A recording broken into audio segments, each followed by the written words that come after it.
Are you here? Yes, you are. Thank you for joining us on episode number 899 of the Paul Leslie Hour. I'm your announcer, and I'm pleased to be welcoming you to the show. Let me ask you this. You know anyone who's had a stroke? Yeah, it's kind of an unusual question to ask on this show, right? Well, maybe even you have had a stroke. You know, each year almost 800,000 Americans and more than 12 million people around the world have a stroke. And one of them is Paul T. Leslie. Paul is a returning guest, and a really special one, too. You see, Paul T. Leslie is your host, Paul Leslie's dad. But that's not all. You see, this is one of the most personal interviews Paul has ever done. Paul T. Leslie suffered a stroke just recently.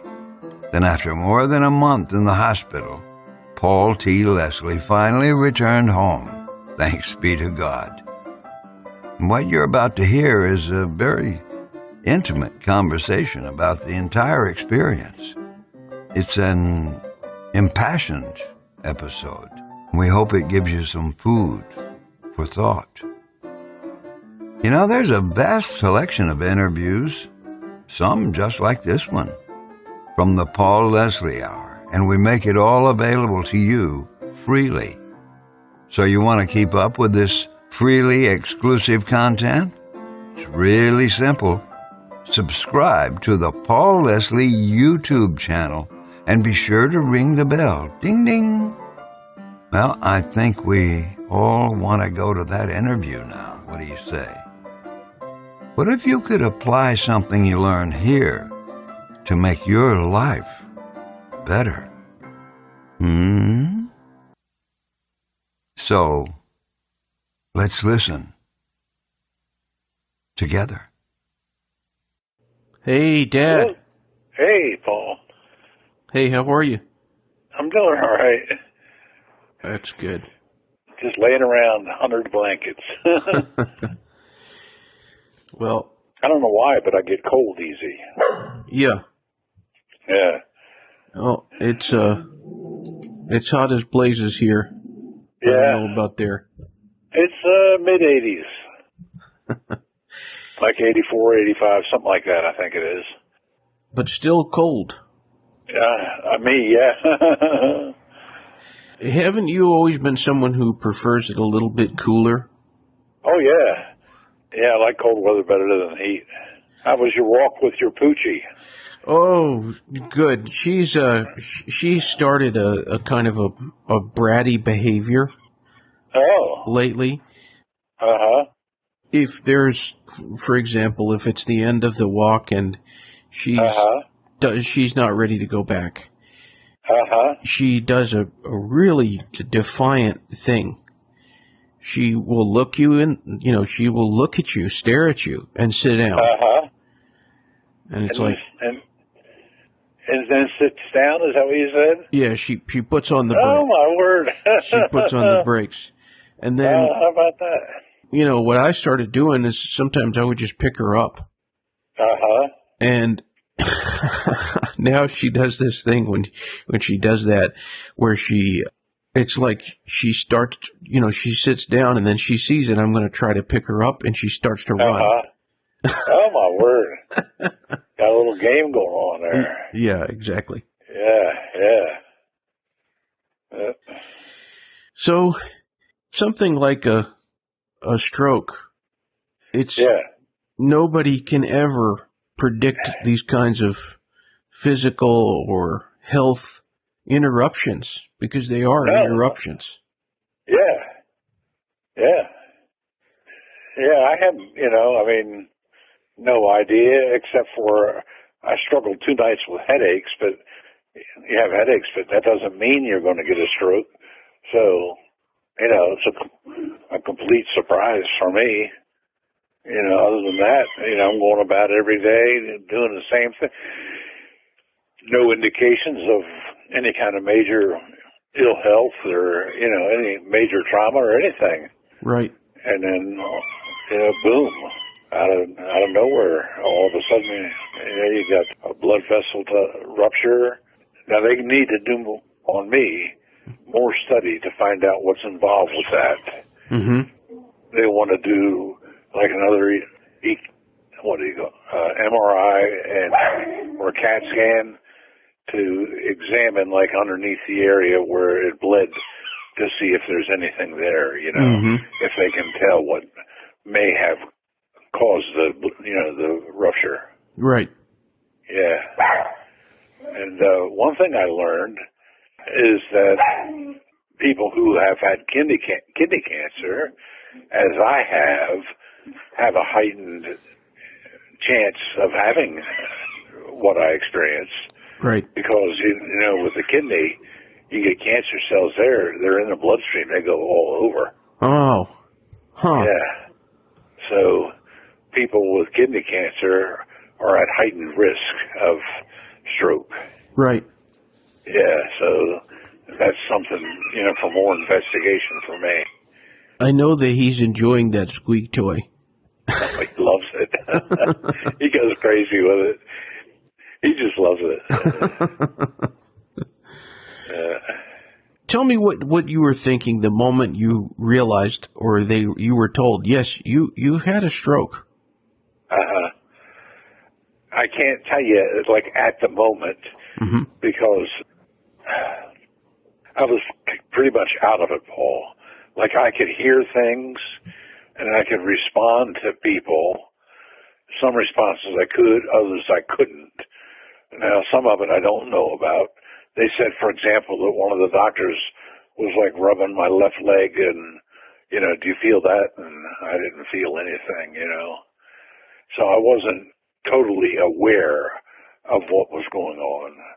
It was, like, I knew, for example, that I think I heard the word and that registered that I was having a stroke, and kind of like aware of voices saying, you got to go to intensive care or something like that, and being put on the ambulance and taken to Northeast Georgia.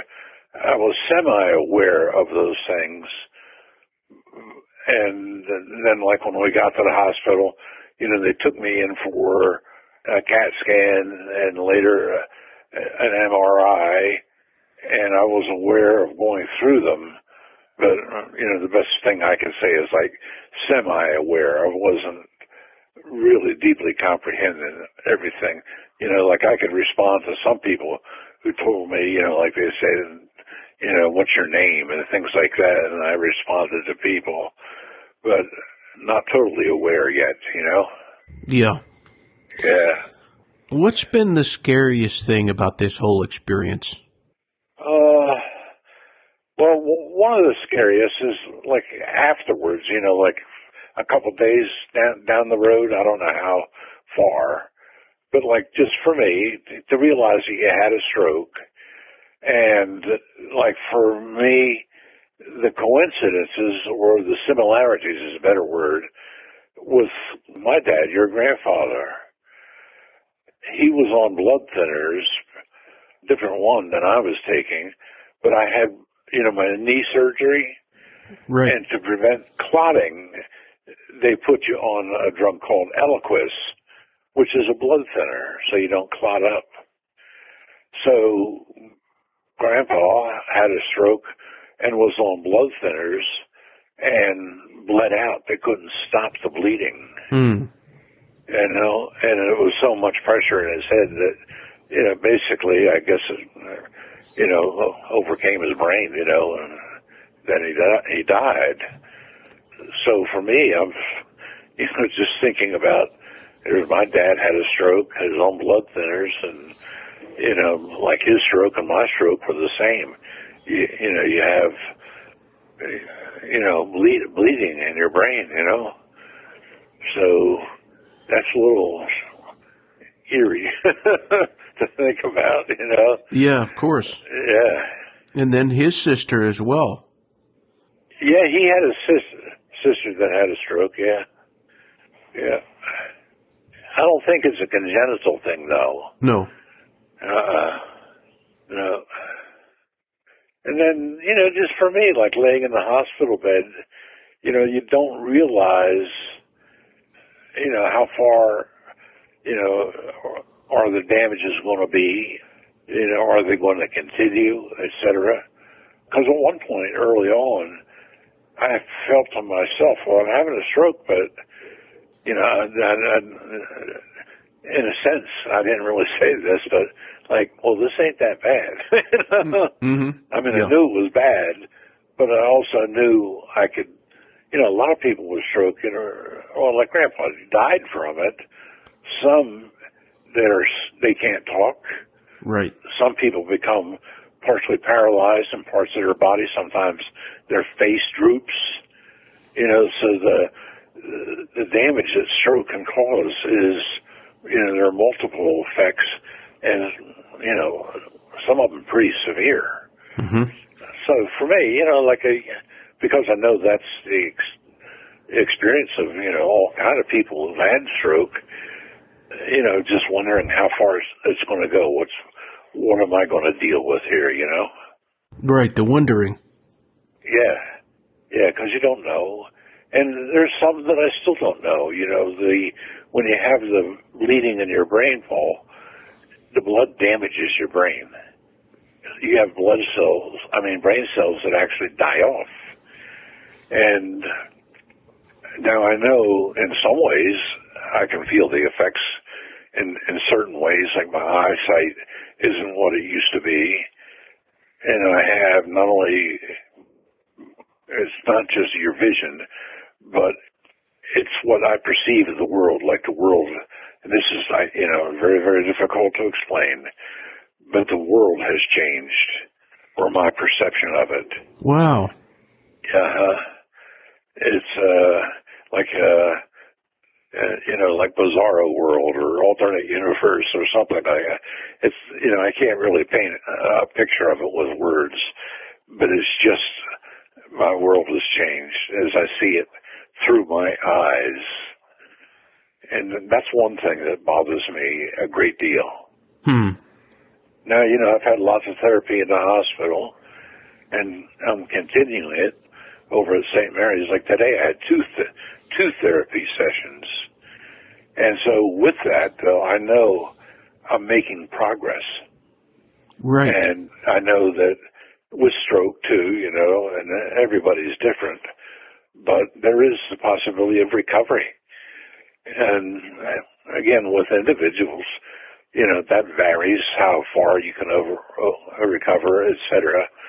And there's a great span of time that can be, some people have quick, response. I think I have had quick response in some ways, but, it can go on for more than a year, your, improvements, so. From time to time you'll see something on television, or there'll be a radio PSA, public service announcement, and they'll say something about warning signs or whatever. Having gone through this experience, is there anything that you would say to people out there as a warning or advice? Well, I guess as a warning, like a critical need is, if someone is suffering a stroke, is to get help as soon as possible. And so, different organizations regularly broadcast the warning signs or of symptoms or whatever you want to call it of a person having a stroke. Now, like for me, I had the headaches, and like if you know someone who's having like severe headaches, or their speech becomes slurred, or you see their face droop, or other kinds of things, get them to the hospital as soon as possible. Yeah. Yeah. It almost rhymes. Yeah. Yeah. Yeah. Now, like with me, I can't remember now. Ellen knew that I was in distress. Now, like I had told her about not being able to sleep and having severe headaches. And then I went out and cut the grass. And when I came in, like, she said something to me about, I'm going to call the ambulance. And I said, no, I'm not going anywhere. And she said, well, you get in a truck, I'll take you to the hospital. And I relented, so, I got to the hospital, and I don't know the time frame, but they, how fast they administered the drugs and what all they did to me, because I was just on a stretcher, going for a ride, Right. But early on, though, they started giving me a drug that helped the brain to absorb the blood. So, that you get rid of that pressure in your brain. And some people, there'll be surgery, and they put a drain in your head to let the blood drain out. So, right. So quick action is imperative, because the longer you have that pressure and increasing pressure, like I said, it's, killing your brain, so. Right. Yeah. What has been the hardest thing about this whole ordeal?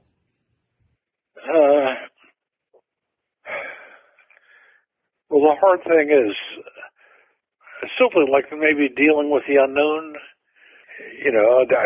I know that I'm getting better, and I know it's possible to get better. But yet, say, for example, in all that I've gone through, I have a lot of questions about, okay, not only my past, but my future. And spending a month in the hospital and successfully undergoing therapy enough to the point where the hospital discharged me. But Paul, would you believe that not one doctor has sat down and talked to me? Wow. And even with discharging me, to me, I would think that a doctor, before they discharge you, is going to have a talk with you. How you doing or whatever, how you feeling. Have some kind of an exit interview, for lack of a better term. And explain to the patient what happened to you. This is what your future may be, This is what my recommendations are. Nothing. I have not yet talked to a doctor.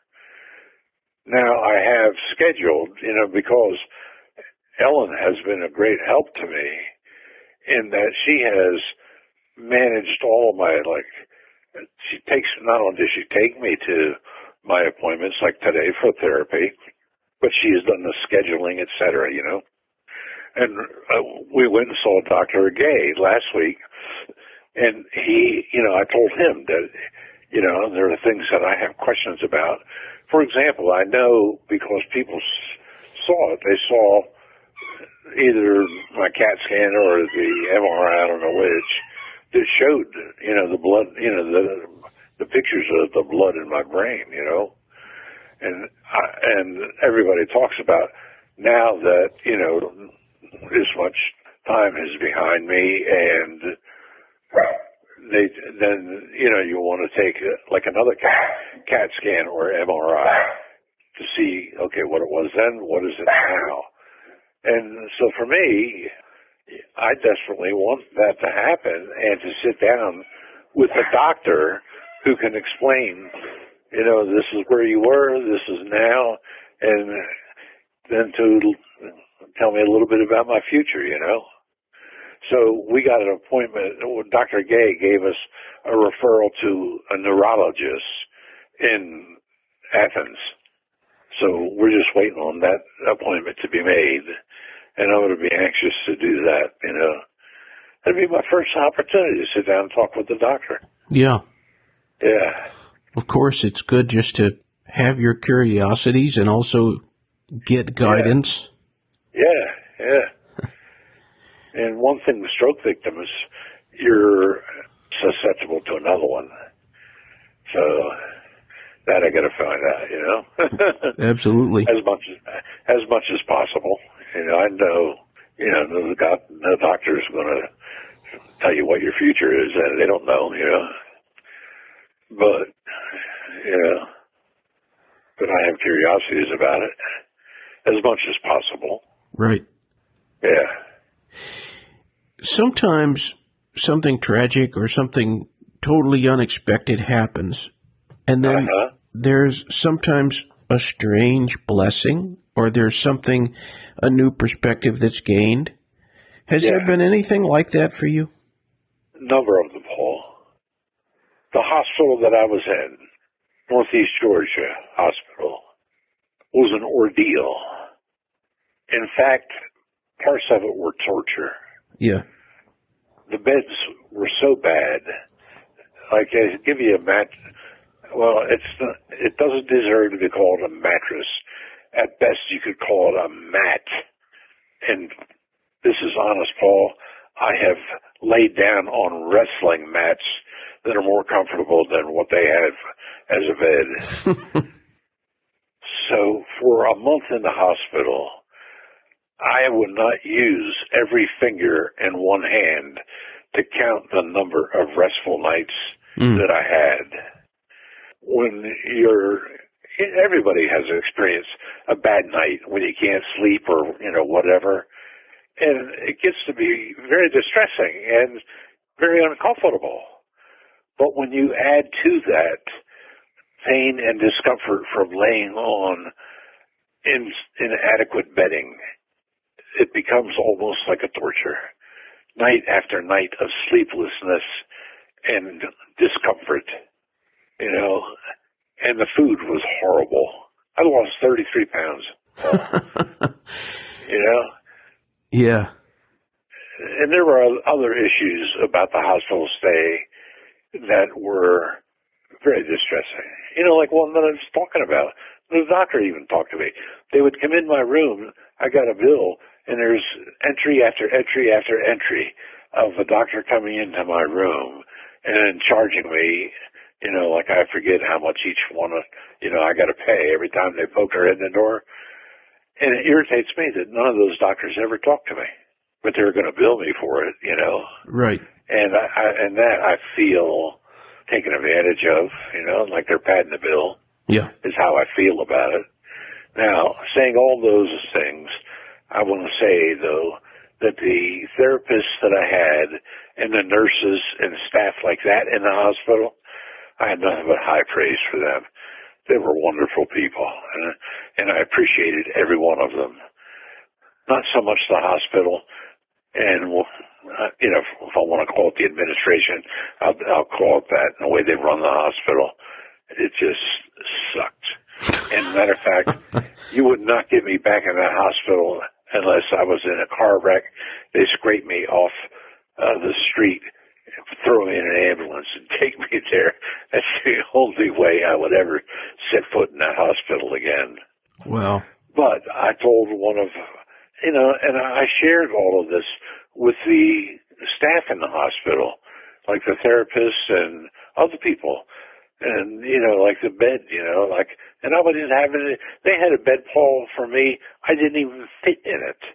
I was so jammed in it, my feet were pressed up against a cold metal bar across the bottom, so much so that my toes were curled back. I'd have somebody come in, like a charge nurse or something like that, and I'd say, "Look at me. What do you see?" They said, "You don't fit." Duh. Right. And yet, for a month you want me to sleep. Sleep is important to having good health and healing, Yeah. Not a routine torture evening event, But I told a couple of at least one, but I've said it before, but one of the therapists I really liked, I said, in spite of all of this negative stuff, like I told you earlier, Paul, about what it meant to me to have, like Ellen and my sister Sharon come, you kids, etc., right? What it all meant for those visits, how it strengthened me, encouraged me, gave me hope. Paul, I've been through a lot of hard things in my life. none as hard as this. When, you face such serious issues. But when you have your family stand with you in the middle of it, yeah, that's a blessing. And so that's what I told the nurses. I said, in the middle of this hard event, there's good that came out of it. And I feel like I've been blessed. It's intangibles, the way I feel. It's hard to express. But my feelings for all of you is incredibly deeper. Mm. My love is deeper. My appreciation. So that's the good that came out of it, Paul. Yeah. Yeah. Don't know for how long. How long am I going to live? But right now, I'm thankful for it, for what I have, Yeah. Just appreciate and value and thankful for what I've experienced through it. I'm not thankful for the stroke. Right. But in the midst of it, for all that, I was talking with Ellen the other day. I forget things. My memory has taken a hit, But I was talking about, having visits from different people. And so I don't remember everything from all of my visits. But I told Ellen, I said, yeah, I remember Paulie. I remember kissing him in a face full of whiskers. So, in some ways it's kind of interesting, I guess, because right now life has never been more challenging, more difficult, yet you're saying words like blessing. Yeah. That's interesting. Well, I'll tell you this, Paul. In a lot of ways in my life, I have made so many failures. From God, I don't deserve anything. I've betrayed God, But He spared me. Yeah. Mm-hmm. He blessed me with you, your sisters, with Ellen. They're blessings to me, Paul. I don't deserve any of it. But Dad, that's the nature of a blessing. I mean, it is. This grace is something we all don't deserve, but we get. No. Yeah. Hold on just a second, Paul. What? Oh, okay. All right. Ellen's just telling me dinner's ready. Okay. Just a few more minutes. Sure, Paul. I wanna kind of get your thoughts, something that's been going through my head lately. Especially last night. I was thinking about the nature of communion, and I'm not talking about the communion of bread and wine or bread and right. Communion coming together. Yeah. How valuable is that when you're going through something like this? Indescribable. I'm going to make a comparison. And in a sense, it's not a good comparison, Paul. But at its core, it is. Now, you've never served in the military. Right. So you haven't experienced what a lot of guys in the service talk about. But you heard, the famous television series, A Band of Brothers, right? Yeah. There's a bond that's formed because guys not necessarily knew each other until they were in the service, went through the hardest thing they'll ever experience together. And they supported each other, right? Yeah. In the midst of hardship. So for me, it obviously breaks down. Don't want to shoot at me, But with all the unknowns of having a stroke and knowing, I know what strokes do to people. I haven't realized it all myself. But yet, day after day, week after week, people coming up to stand with me. So you understand the comparison of makeup, Paul? I do, yeah. Yeah. There are people who are with you, supporting you, There is nothing like it. Yeah. What goes through your head as you start to look around the room, or you're seeing and hearing familiar people? What was that like? Well, see, part of it, Paul, is I told you about like my vision, and I can't explain it all and how I see reality. So as I look at that, and it's one of the hardest things that I'm dealing with now, is because in a sense, my perception of reality has changed, and me in the world, I know that I've changed because my perception of reality is what's coming through my brain. Yeah. So that's one of the hardest things that I'm dealing with right now, just on an intellectual and emotional level. Is it true that there was a time during your hospital stay that you sang? I think so, Paul. I don't know who was there or who heard it, but I did. I was talking, I think, with a nurse or one of my, therapists, and I remember this song. We were also talking about the modern church and what is lost by way of worship. Mm-hmm. And I started singing a song that always meant a lot to me, more so in the past. But I sang it. I don't know what prompted me to do that, but nothing but the blood. Yeah. You know the song, Paul? Oh, yeah. It goes back to the 1800s. Yeah. Yeah. Oh, precious is the flow that washed me white as snow. Nothing but the blood of Jesus. Yeah. It's just amazing. Well, Dad, I'm so glad that you allowed me to ask these things. For sure, Paul. Yeah. Glad to talk to you about them. Yeah. Yeah. Yep. And I know you got to eat dinner, but yeah. Thank you so much. Thank you, Paul. I love you. I love you so much. And I'm proud of you, Paul. I'm proud of you. I love you, Dad.